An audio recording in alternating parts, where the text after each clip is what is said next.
Usapang matanda, para to sa mga lalaking nag-asawa pero hindi pa handa.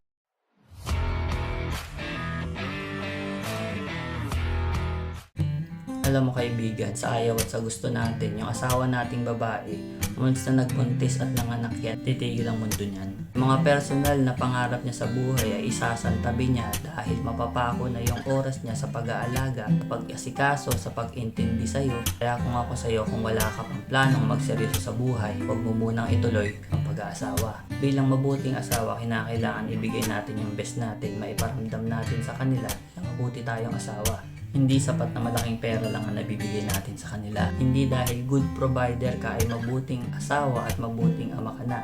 Hindi rin dahil mabuting asawa ka ay good provider ka na. At hindi rin dahil mabuting ama ka ay mabuting asawa ka na at good provider ka. So yung tatlong bagay na yan, kailangan yan maibigay natin sa kanila dahil buong buhay nila ay ibibigay nila sa atin at dapat ganun din tayo sa kanila. Share mo tong video kung may kilala kang ganyan.